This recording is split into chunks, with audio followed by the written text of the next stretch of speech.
हाँ जी, तो chapter number 4 heading डालो फटाफट, मेजरमेंट ऑफ नेशनल इनकम। इस चैप्टर्स में अपने को टोटल कितने टॉपिक्स पढ़ने हैं सर? टोटल 10 टॉपिक्स पढ़ने हैं। टॉपिक नंबर 1 है आपका नेशनल इनकम। तो नेशनल इनकम के आगे आप लिख लेना क्या? मीनिंग। फर्स्ट में आपने मीनिंग ऑफ नेशनल इनकम पढ़ना है। Meaning of national income. Sir national income का मीनिंग ऑल 3 मेथड से डिफरेंट डिफरेंट मीनिंग दिया हुआ है, तो कोई सा भी एक मीनिंग आप याद रख लोगे that will be sufficient for your exam.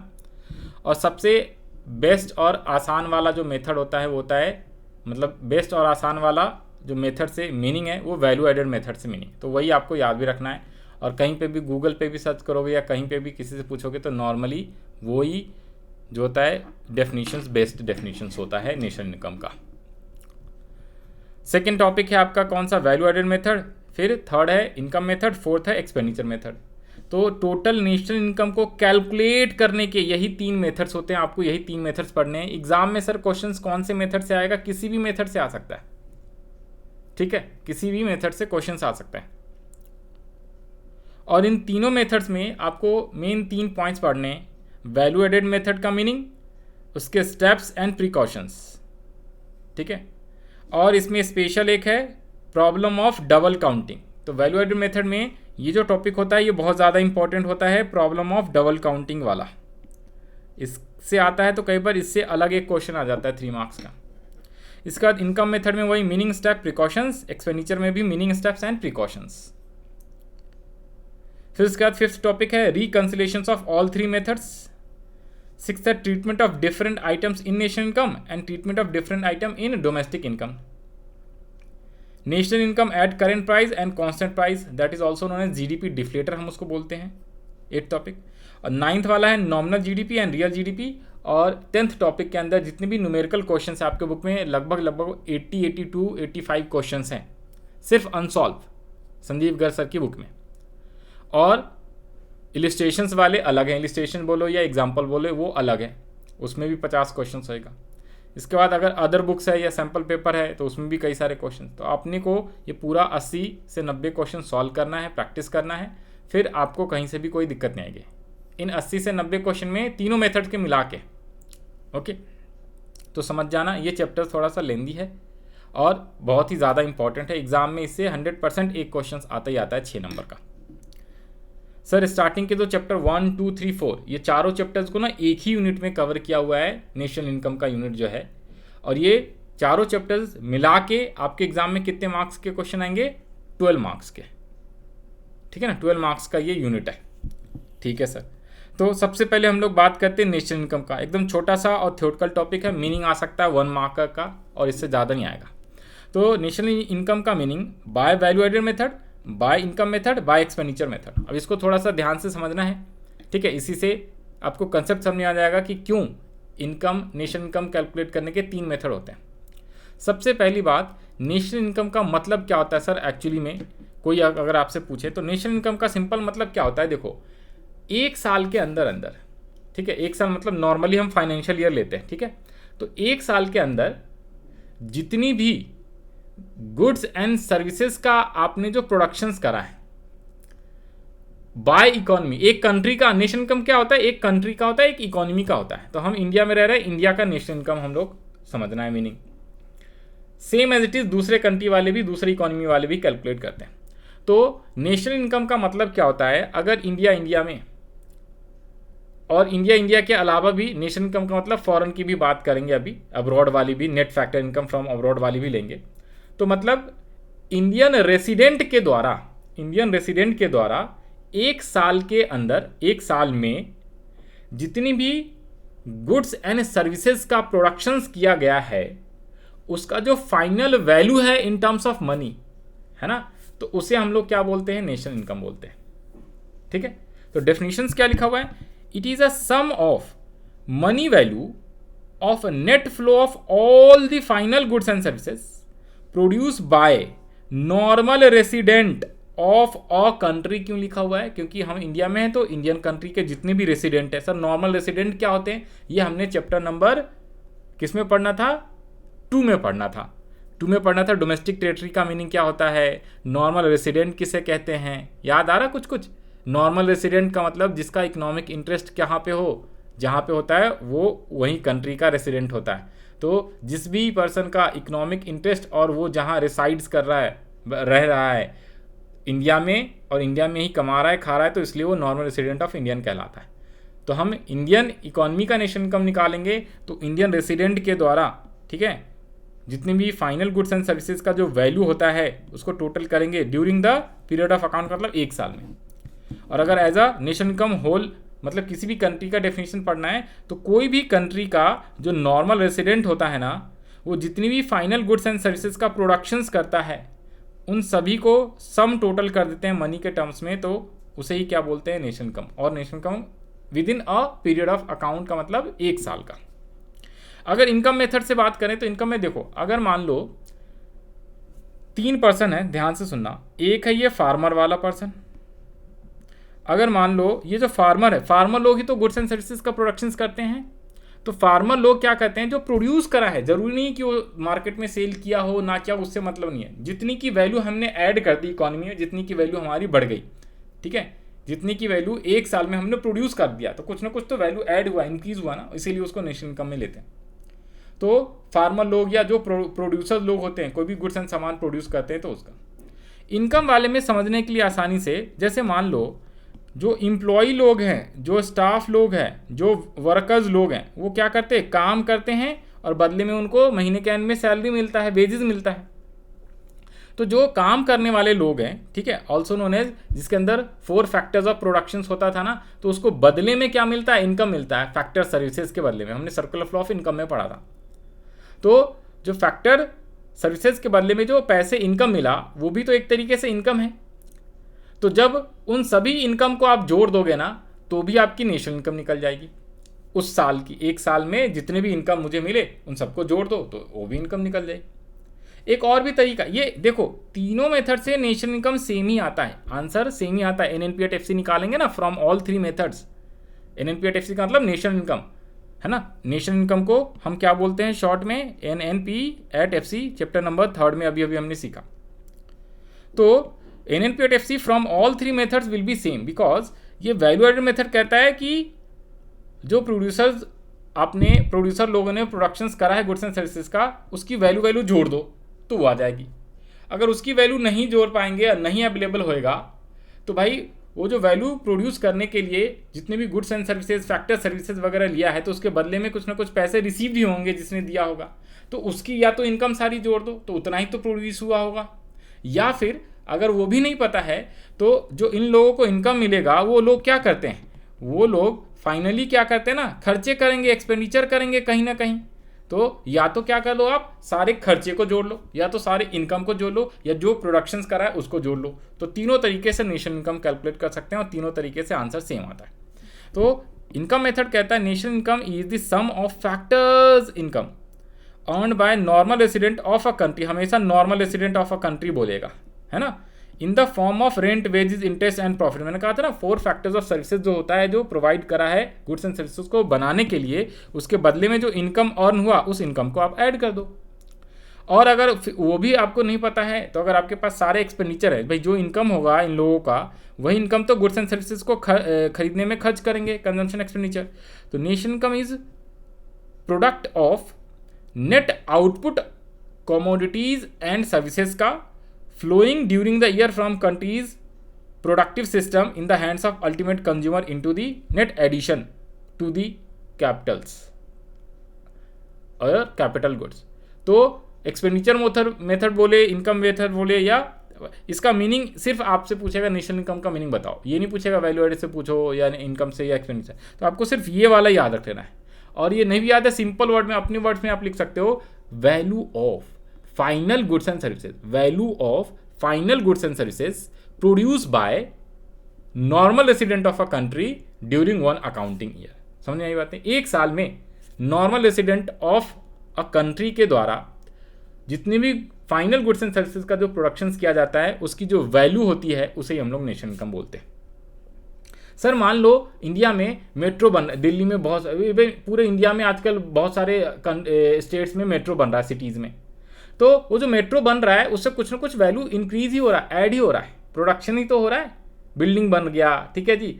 मान लो 1 साल के अंदर जो है फार्मर लोगों ने गुड्स एंड सर्विसेज का प्रोडक्शन कर लिया, फैक्ट्री वाले जैसे पेन बना दिया, पेंसिल बना दिया, चेयर बना दिया, कोई भी चीज़ का प्रोडक्शन, कपड़े बना दिए, ठीक है ना, कंप्यूटर, मोबाइल। उसके अलावा फार्मर लोग wheat, rice, onion, potato, tomato, इन सब का प्रोडक्शन होता है। तो ये सब गुड्स एंड सर्विसेज है। बैंकिंग सेवाएं देना, टीचर सर्विसेज देते हैं, ठीक है ना, लॉयर्स सर्विसेज देते हैं, एडवोकेट्स वगैरह, ठीक है जी। तो डॉक्टर सर्विसेज देते हैं। तो जो ये सर्विसेज दिया इन्होंने, या जो गुड्स एंड सर्विसेज का जो प्रोडक्शन हुआ है उसका 1 साल में कितने वैल्यू का गुड्स एंड सर्विसेज दिया गया या प्रोड्यूस हुआ, तो उसकी एक वैल्यू हम कैलकुलेट करते हैं, उसे नेशनल इनकम बोलते हैं। ओके, तो this is the meaning of national income. Sir अब हम लोग बढ़ेंगे नेक्स्ट में। तो टोटल 3 मेथड्स होते हैं सर। इन शॉर्ट यहाँ पे 1 सेकेंड देखो, ये आपको समझा देता हूँ, ये डायग्राम से आपको और अच्छे से क्लियर हो जाएगा। सर नेशनल इनकम के टोटल कितने मेथड्स हैं? सर 3 मेथड्स हैं। नेशनल इनकम कैलकुलेट करने के 3 मेथड्स, यहाँ से अब न्यूमेरिकल पोर्शन स्टार्ट होता है। ओके, तो टोटल 3 मेथड्स हैं। सबसे पहला है वैल्यू एडेड मेथड, सेकेंड है इनकम मेथड, और थर्ड है आपका एक्सपेंडिचर मेथड। तो वैल्यू एडेड मेथड के कई सारे नाम हैं, अभी ऊपर मैं आपको पढ़ा रहा था, अभी आपको पढ़ाऊंगा।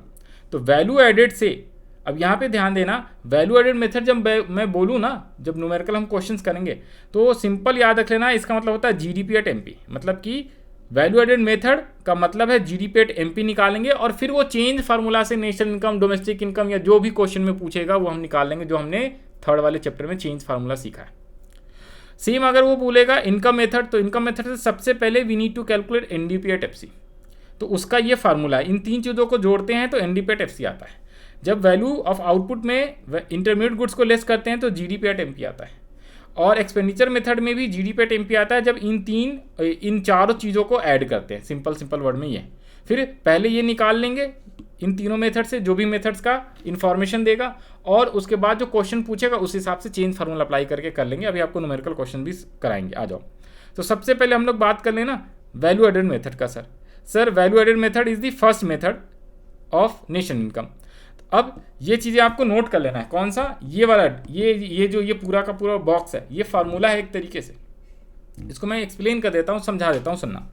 तो वैल्यू एडेड मेथड से मीनिंग तो वही है जो ऊपर में लिखा था ना, वही meaning, the total value of all final goods and services produce in an economy during the given period of time are estimated to obtain the value of domestic income. यहाँ पे डोमेस्टिक इनकम की बात कर रहा है। Okay, और national income बोलेगा तो वर्ल्ड वाइड होता है bye normal resident. Domestic income मतलब सिर्फ इंडिया के अंदर, यानी डोमेस्टिक टेरिटरी के अंदर जो भी नॉर्मल रेसिडेंट ने गुड्स एंड सर्विसेज का प्रोडक्शन करा है। ओके, ठीक है। तो सर बाहर वाला मतलब एनएफआई जब ऐड कर देते हैं तो आपका नेशनल इनकम हो जाता है, एनएफआई ऐड नहीं करते तो डोमेस्टिक इनकम होता है। सर वैल्यू एडेड के कई सारे नाम है, फटाफट लिख लो जरा। अब आप एक काम करो, नोटिंग करना स्टार्ट कर लो। ये लो, नोटिंग करना स्टार्ट कर दो। जो आपने हेडिंग डाला है तो मेन इंफॉर्मेशन जरा नोट कर लेंगे। सबसे पहले तो आपने मीनिंग पढ़ लिया, टॉपिक लिख लिया। सेकंड में सबसे पहले तो आपने मीनिंग वाला टॉपिक लिखा था ना, सेकंड में आपने लिखा है मेथड्स, तो यहाँ पे आप लिखो मेथड्स। सबसे पहले तो नेशनल इनकम लिखा था, वो भी मैं लिख ले रहा हूँ। ये लो, नेशनल इनकम लिख दिया आपके लिए। सेकेंड टॉपिक का नाम है मेथड्स ऑफ नेशनल इनकम, तो सेकेंड में सीधा यहाँ पे आपने लिखना है मेथड्स। ओके, और मेथड्स लिखा और इसमें 3 एरो दे दिया हमने। टोटल कितने मेथड्स है सर? 3 मेथड्स हैं, तो ये आपका 3 मेथड्स आ गया। ओके, अब यहाँ पे आप लिख लो, सबसे पहला मेथड है वैल्यू एडेड मेथड्स, सेकेंड है इनकम मेथड, थर्ड है expenditure method. Expenditure method, okay, first, second and third.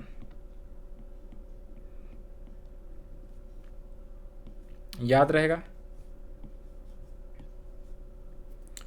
ठीक है। Income, expenditure, value added. तो हम सबसे पहले फर्स्ट वाले की बात कर लें,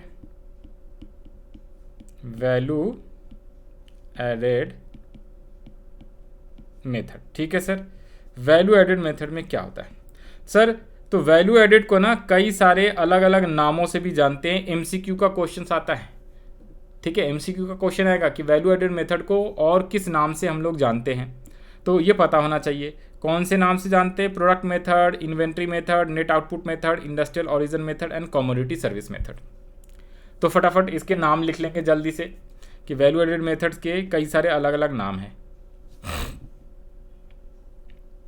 ठीक है, वैल्यू एडेड मेथड के कई सारे अलग अलग नाम हैं, एक बार क्विकली इसको नोट कर लो। फिर उसके बाद ये फार्मूला आ जाएगा। ये फार्मूला अभी आपको बहुत ही, ये यहाँ पे थोड़ा सा डिफिकल्ट लग रहा है, बट अभी आपको साथ में लिखवाऊंगा तो आपको आसान लगेगा। ठीक है, तो product method, inventory method, net output method लिख लो जी, product method. Value added method को प्रोडक्ट मेथड भी कहते हैं। प्रोडक्ट क्यों? जितनी भी प्रोडक्ट आपने प्रोड्यूस करा है। नेट आउटपुट मेथड, जो भी आपने आउटपुट प्रोड्यूस करा है उसका नेट, तो नेट आउटपुट, इन सबको ऐड कर दोगे तो product, net output. Inventory, industrial origin method, inventory method, industrial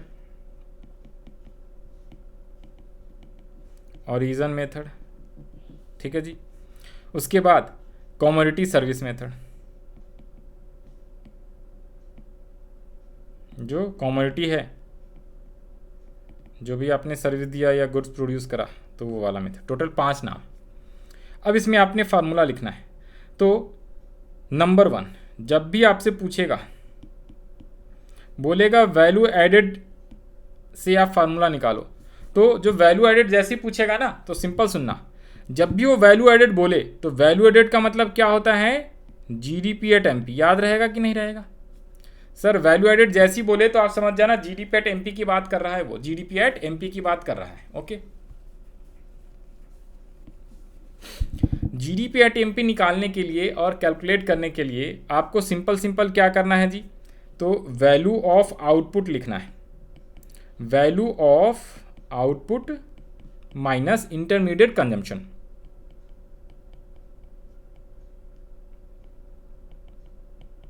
intermediate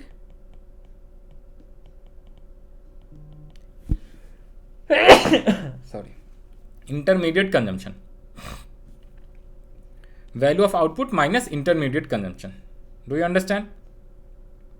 अच्छा सर, वैल्यू एडेड मेथड जब भी वो बोलेगा तो उससे हमारा क्या निकलता है? जीडीपी एट एमपी, और सिंपल बोलूं तो value of output minus intermediate consumption. Sir ध्यान से सुनो, इसके नीचे और इक्वल करके लिख लो। अगर क्वेश्चन में वैल्यू ऑफ आउटपुट गिवन नहीं होएगा, समटाइम्स क्वेश्चन में वैल्यू ऑफ आउटपुट क्या होगा? गिवन नहीं होगा, तो उसकी जगह पे आपको क्वेश्चन में गिवन क्या होएगा? उसकी जगह पे दे देगा आपको सेल्स, और सेल में से माइनस आपको क्या कर लेना है? Change in stock. Sales minus change in stock और माइनस इंटरमीडिएट कंजम्पशन।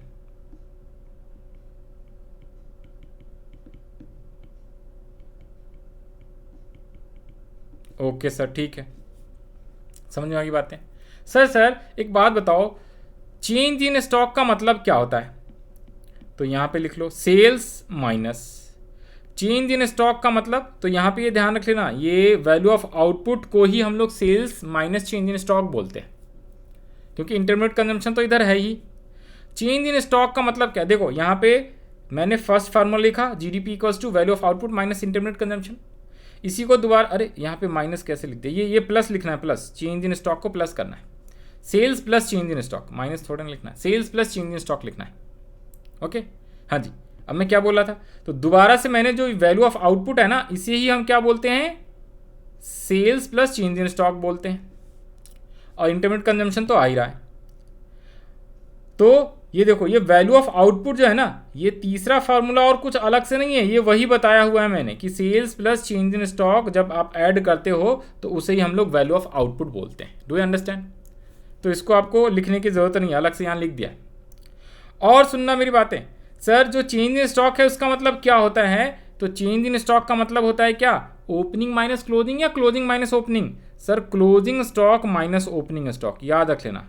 क्लोजिंग जो स्टॉक होता है ना, उसमें से जब आप ओपनिंग स्टॉक को माइनस कर देते हो तो वो क्या कहलाता है? तो वो आपका चेंज इन स्टॉक बन जाता है। Do you understand? याद रहेगा?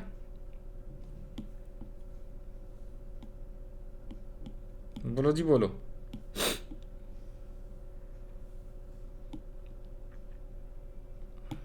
हाँ जी सर, याद रहेगा। ठीक है, तो ये आ गया sales plus closing stock minus opening stock और माइनस इंटरमीडिएट कंजम्पशन तो है ही लिखा हुआ।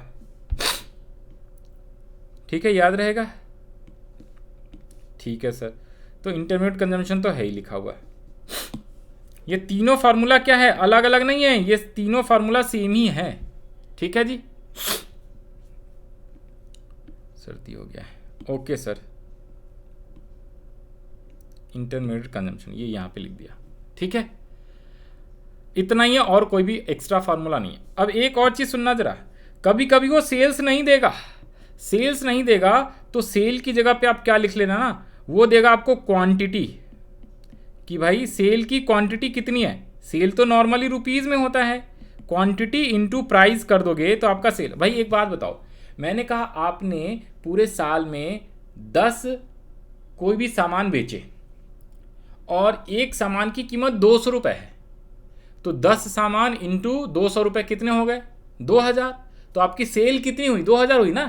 भाई आप सामान बेच रहे हो, कोई भी सामान 200 रुपये वाला सामान आप बेच रहे हो, एक सामान की कीमत है 200 रुपये, एक गुड्स का कीमत है 200 रुपये, और आपने 10 गुड्स बेच दिए तो 2000 की सेल हो गई।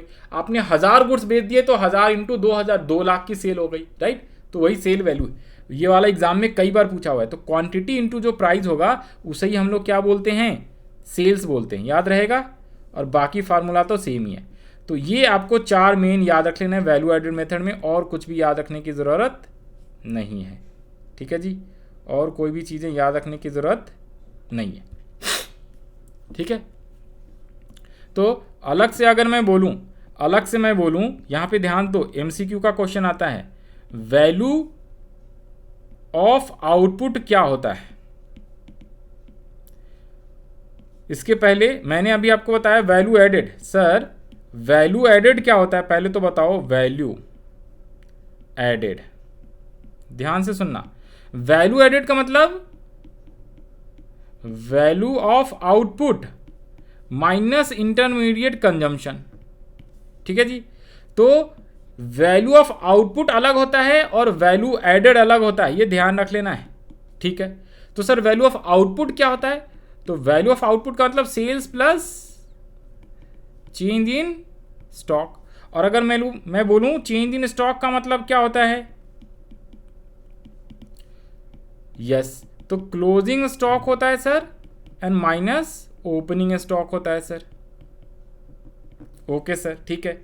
और अगर मैं आपसे पूछूं सर सेल्स का मतलब क्या होता है, तो सेल्स अगर कई बार क्वेश्चन में ना दे दे तो क्वांटिटी ऑफ सेल कितनी किया है, तो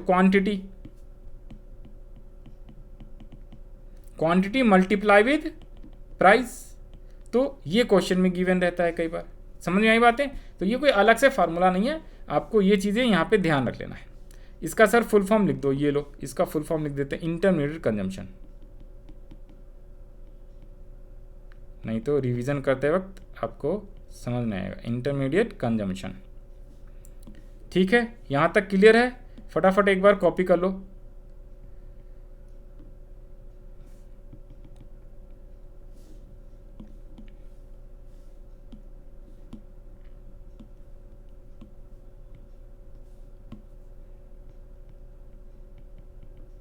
इंटरमीडिएट कंजम्पशन, ओके, ठीक है ना, दिख तो रहा है ना, अरे दिख जाएगा। तो ये मेन फार्मूला आपको याद रखना वैल्यू एडेड मेथड में। तो value added method is first method, तो इसके कई सारे डिफरेंट नेम होते हैं, और ये मेन आपको फार्मूला याद रखना। जब भी मैं वैल्यू एडेड बोलूँ तो समझ जाना जीडीपी एट एमपी निकालना है sir. GDP at MP equals to value of output minus intermediate consumption, value of output minus intermediate consumption, ठीक है सर। और value of output equals to होता है sales plus change in stock, sales plus change in stock minus intermediate consumption हो जाएगा same. और intermediate consumption का ध्यान देना, इंटरमीडिएट कंजम्पशन अगर ना देना कभी कभी, तो इंटरमीडिएट कंजम्पशन को बेसिकली क्या बोलते हैं, इंटरमीडिएट का मतलब होता है इंटरमीडिएट गुड्स। याद है इंटरमीडिएट गुड्स किस लिए होता है, फॉर रीसेल पर्पज या फॉर फर्दर प्रोडक्शन के लिए हम कोई सामान खरीदते हैं। तो इंटरमीडिएट कंजम्पशन का मतलब होता है परचेजेस, याद रख लेना, कंजम्पशन, का मतलब होता है परचेजेस ऑफ रॉ मटेरियल। याद रख लेना, रॉ मटेरियल को आप परचेज करते हो तो उसको लेना है। रॉ मटेरियल का मतलब भी क्या हो जाता है, वो सामान जिसको आपने खरीदा है फॉर फर्दर प्रोडक्शंस, ठीक है ना, या फिर रीसेल पर्पज के लिए। कोई गुड्स बनाने के लिए अगर आपने कोई चीज़ें खरीदी हैं तो उसे हम लोग रॉ मटेरियल। लेकिन अगर मान लो कोई 4 व्हीलर आप खरीदते हो, फिक्स एसेट्स अगर आप खरीदोगे तो वो फर्दर प्रोडक्शंस के लिए नहीं रहेगा, तो वो अपना क्या हो जाएगा,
फटाफट एक बार कर लो ना कॉपी।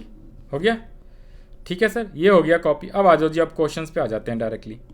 तो क्वेश्चंस पे आ जाओ जी, जरा एक दो सवाल दिखा दें आपको। क्वेश्चंस ये लो सर, अभी हमने सिंपली फार्मूला पढ़ा है, ठीक है, और इसमें जो मीनिंग है, स्टेप्स है, प्रिकॉशंस है, वो क्या क्या होता है, डबल काउंटिंग क्या होता है, वो भी आपको समझाएंगे। अब जरा क्वेश्चंस पे आ जाओ। सर यहाँ पे क्वेश्चंस दिख रहा है? हाँ सर क्वेश्चन दिख रहा है। सर यहाँ पे आ जाओ जी, यहाँ पे क्वेश्चन नंबर 4 यहाँ पे दिख रहा होगा आपके बुक में। आओ, बुक में भी गिवन होगा। Calculate NDP at FC. NDP at FC का मतलब होता है क्या, domestic income. Sir NDP at FC का मतलब क्या होता है, डोमेस्टिक इनकम होता है। क्वेश्चन कह रहा है, क्वेश्चन में सब्सिडीज गिवन है, सेल्स भी गिवन है, closing stock, indirect taxes, intermediate consumption. Sir intermediate consumption याद आ गया, इंटरमीडिएट कंजम्पशन, ओपनिंग स्टॉक भी है, और साथ में consumption of fix capital. Sir consumption of fix capital को क्या बोलते थे, याद आ रहा है? सर डेप्रिशिएशन बोलते थे, है ना। सब्सिडीज और इनडायरेक्ट टैक्सेस को हम लोग जब आईटी माइनस सब्सिडीज करेंगे तो इसे एनआईटी बोलते हैं सर, नेट इनडायरेक्ट टैक्सेस बोलते हैं। Okay sir, right.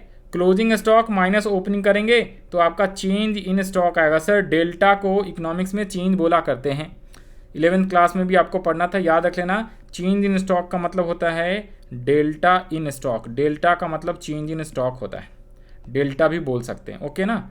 Change equals to delta, इसको डेल्टा बोलते हैं, ट्रायंगल नहीं बोलते हैं, ठीक है।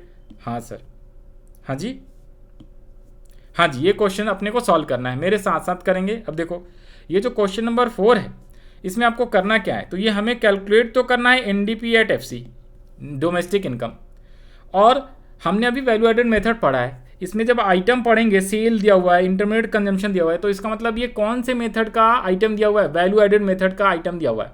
तो हमें वैल्यू एडेड मेथड खुद ही अप्लाई करना है। क्वेश्चन में ये नहीं बोलेगा कि वैल्यू एडेड से निकालो या फिर नेशन इनकम से, कभी कभी बोल भी देता है, कभी कभी नहीं भी बोलता है क्वेश्चन में। तो अगर कुछ नहीं बोलेगा किस मेथड से, तो हमें इन्फॉर्मेशन चेक करना है कि क्या क्या इन्फॉर्मेशन है, तो उसमें कौन सा मेथड अप्लाई करेंगे। अभी तो हमने सिर्फ वैल्यू एडेड मेथड ही पढ़ा है, तो वही वाले क्वेश्चन आपको करा रहा हूँ, तो उसमें वही सारे इन्फॉर्मेशन रहेगा। तो सर इसका अगर मुझे सॉल्यूशंस करना है तो क्वेश्चन नंबर 4 का सॉल्यूशंस आ जाओ जी, यहाँ पे कर लो। बहुत बढ़िया सर, हमने बेसिकली जो क्वेश्चंस 4 है, तो हमने वैल्यू एडेड मेथड से, ये जो क्वेश्चंस है ना, हमने वैल्यू एडेड मेथड से पढ़ा क्या है ज़रा बताओ। तो सर हमने तो वैल्यू एडेड मेथड से फार्मूला पढ़ा है जीडीपी एट एमपी निकालने का। हाँ सर, हाँ, जीडीपी एट एमपी निकालने का। तो जीडीपी एट एमपी निकालने के लिए फार्मूला हमने पढ़ा sales plus change in stock. हाँ sir, sales plus change in stock, sales plus change in stock, sales plus change in stock minus intermediate consumption, हमने ये फार्मूला पढ़ा ना, sales plus change in stock minus intermediate consumption. Sir लेकिन आपने तो ये भी तो बताया था कि value added equals to GDP at MP तो होता है, but value of output minus intermediate consumption. हाँ सर, तो ये लो यहाँ पे लिखो जरा, जब आप सॉल्यूशंस करोगे तो सबसे पहले तो यहाँ पे लिखो आपको निकालना है क्या, एनडीपी एट एफसी, तो इसे हमने लिख लिया क्वेश्चन मार्क। लेकिन वैल्यू एडेड मेथड से, इसमें वैल्यू एडेड मेथड ही लगेगा क्योंकि इन्फॉर्मेशन वही दिया हुआ है। हाँ सर, तो वैल्यू एडेड मेथड जब हम लगाएंगे तो वैल्यू एडेड मेथड से सबसे पहले अपने को जीडीपी एट एमपी कैलकुलेट करना है। और जीडीपी एट एमपी का फार्मूला क्या होता है, तो सबसे पहले आप लिखो वैल्यू ऑफ आउटपुट, ये लिखना है पूरा पूरा, माइनस इंटरमीडिएट कंजम्पशन, मैंने शॉर्ट में आईसी लिख दिया, इंटरमीडिएट कंजम्पशन। लेकिन सर क्या वैल्यू ऑफ आउटपुट गिवन है, sir value of output given नहीं है, तो उसकी जगह पे sales plus change in stock लिख लिया करेंगे, sales plus change in stock minus intermediate consumption. अब आ जाओ जी क्वेश्चंस पे, तो क्वेश्चन ऊपर ही था ये रहा। तो सर सेल कितने गिवन है, सर सेल गिवन है कितने रुपीज़, 100, तो सेल की जगह पे मैंने लिख लिया है 100 प्लस चेंज इन स्टॉक के लिए क्लोजिंग माइनस ओपनिंग करना है, तो क्लोजिंग स्टॉक कितना है, क्लोजिंग है 10 और ओपनिंग स्टॉक है 20। हाँ जी, तो ब्रैकेट में तो याद रख लेना 20 माइनस 10 मत कर देना गलती से, वो ओपनिंग स्टॉक कई बार जानबूझ के ज़्यादा देता है, लेकिन हमें करना क्लोजिंग माइनस ओपनिंग ही है, तो 10 माइनस 20 करना है आपको। और माइनस इंटरमीडिएट कंजम्पशन, तो इंटरमीडिएट कंजम्पशन ऑलरेडी गिवन है 30, तो ये हमने 30 लिख लिया। तो अब कितना आ गया, 100 माइनस का 10 माइनस का 30, तो आया कितना है आपका सर ₹60 लाख। करोड़ क्या है सर, ये करोड़ में है, तो हम आंसर लिखेंगे करोड़।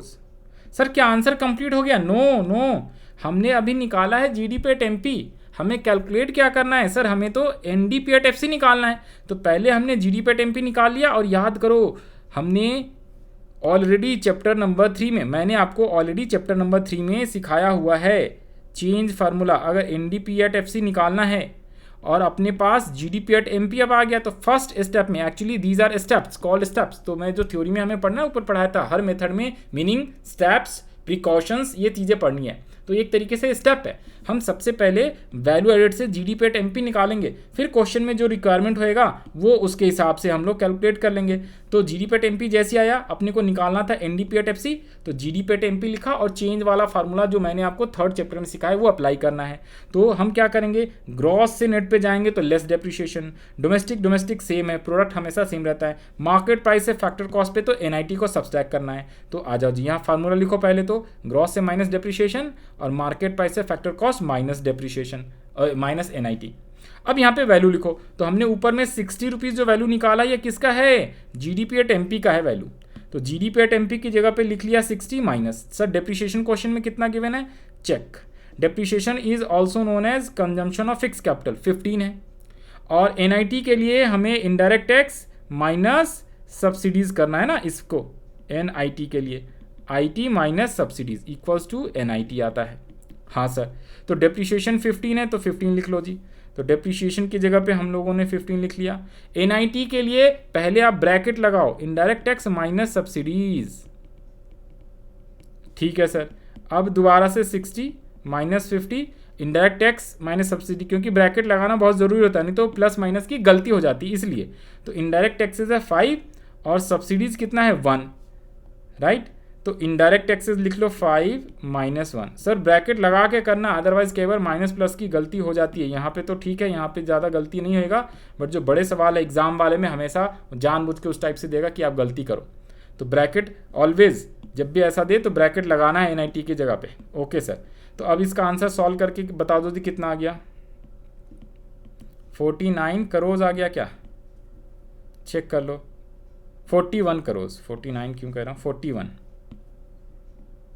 41 करो, जब आप प्लस माइनस करोगे 41। सर ये लो 60 माइनस 15 प्लस 4, 49 है। अच्छा सर ये प्लस क्यों कर दिया, ये तो माइनस हुआ ना, माइनस, हाँ जी, तो 41 माइनस करना है ना,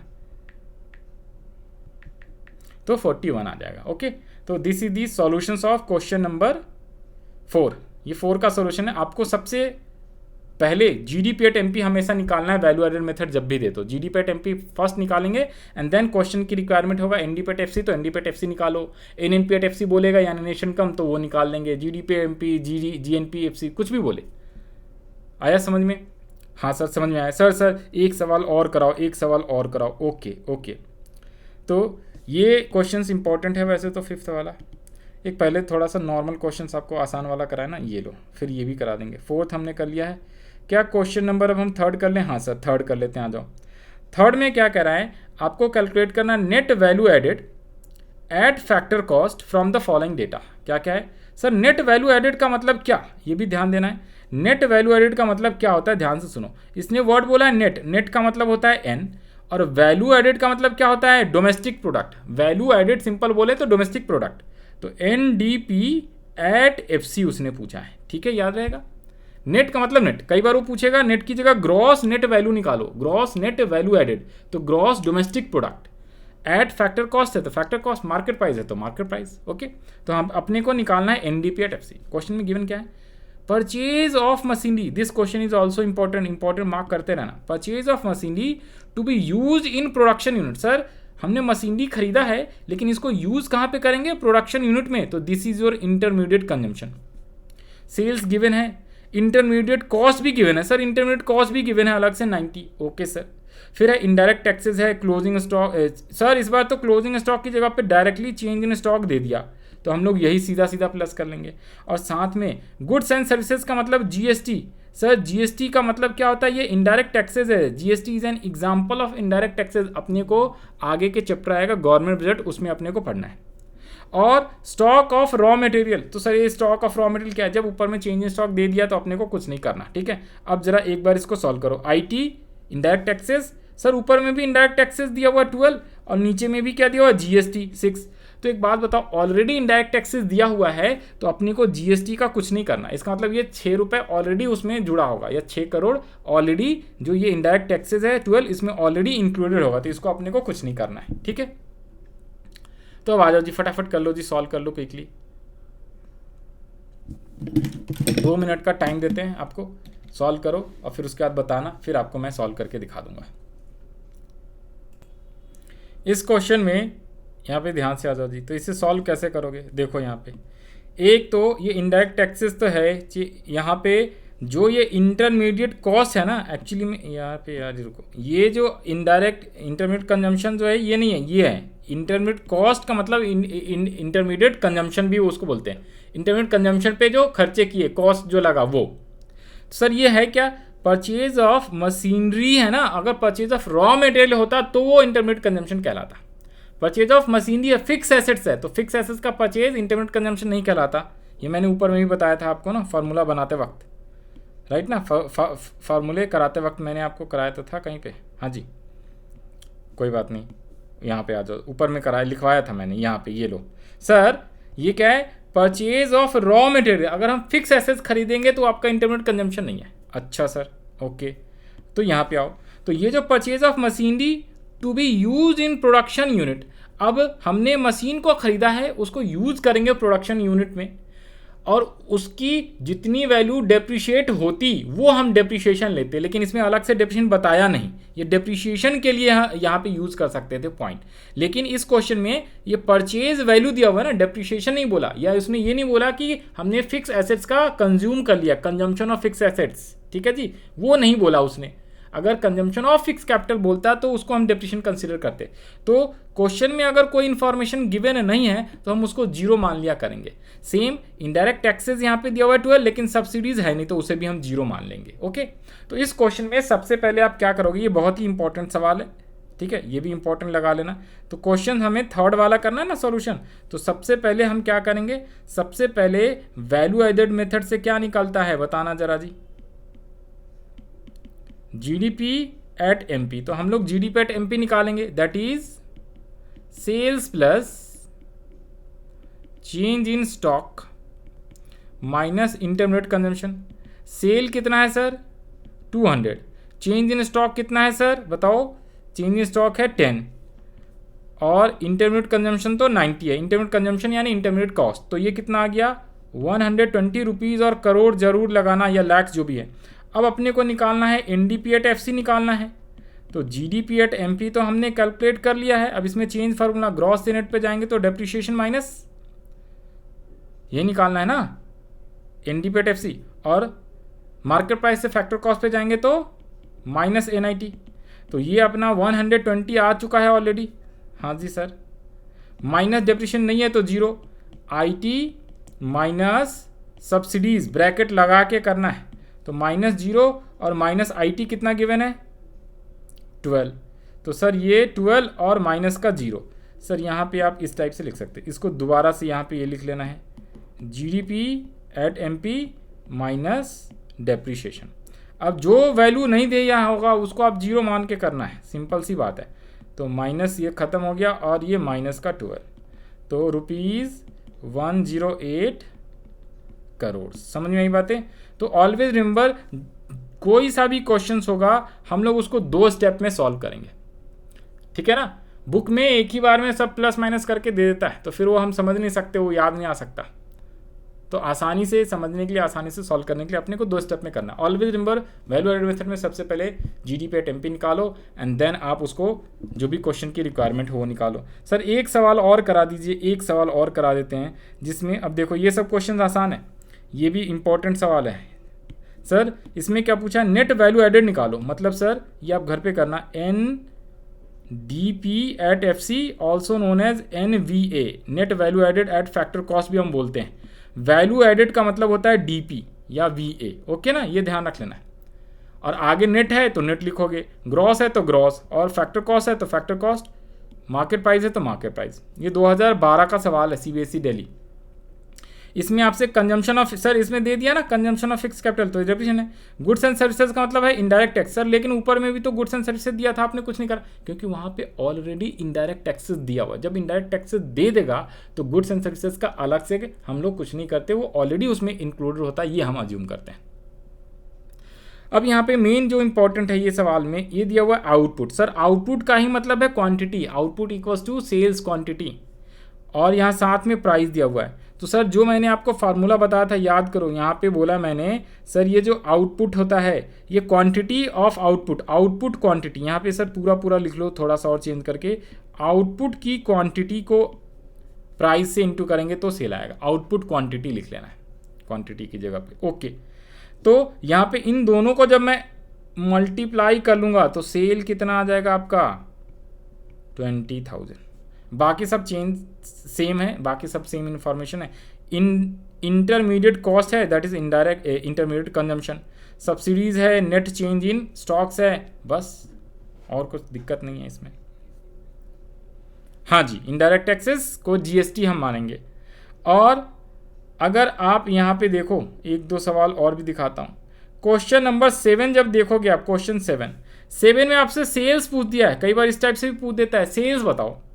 उसके लिए आपको net value added at factor cost दे दिया है, तो इसमें GDP at MP equals to NDP at FC, इसे हम NDP एट FC बोलेंगे। NDP एट FC ऑलरेडी दे दिया, तो आप लिखोगे ना GDP at MP equals to NDP at FC, इसमें चेंज फार्मूला लगाओ, नेट से ग्रॉस पे जाने के लिए प्लस डेप्रिशिएशन, डोमेस्टिक सेम होता है, डोमेस्टिक सेम होता है, फैक्टर कॉस्ट से मार्केट प्राइस पे जाने के लिए आपको क्या करना होता है, प्लस NIT, राइट। तो यहाँ पे ये जो आप पहले GDP एट MP निकाल लोगे इस फार्मूले से, इसमें वैल्यू पुट करके 300 और जो भी है डेप्रिशिएशन ये वाला 10, और आपका NIT कितना हो जाएगा, ये रहा 5, और indirect taxes goods and services को इनडायरेक्ट टैक्सेस बोलेंगे, तो 30 - 5 करके, तो ये आ जाएगा आपका जो भी आएगा, दैट इज 330। और दोबारा से GDP एट MP का फार्मूला लगाना, sales plus change in stock minus intermediate consumption, और सेल को सेल रहने देना है और इसको इक्वेशन के टर्न पे सॉल्व कर लेना है। अब बताओ जी, बिल्कुल सही जवाब। सर इसमें एडिशन टू स्टॉक है ना, net addition, this is also known as change in stock, ठीक है जी। तो ये 7 क्वेश्चन आपका होमवर्क है, इस टाइप से सॉल्व करोगे। क्वेश्चन नंबर 8 जो है ये भी आपका होमवर्क है, ये भी आप कर सकते हो, या क्वेश्चन 8 करा दें आपको, ये होमवर्क है, आप घर पे कर लेना, ठीक है जी। बाकी क्वेश्चंस होमवर्क है आपके, ओके। तो ये क्लास यहीं तक रखते हैं, और इसके अलावा भी आगे के क्वेश्चन आप चाहो तो कर सकते हो।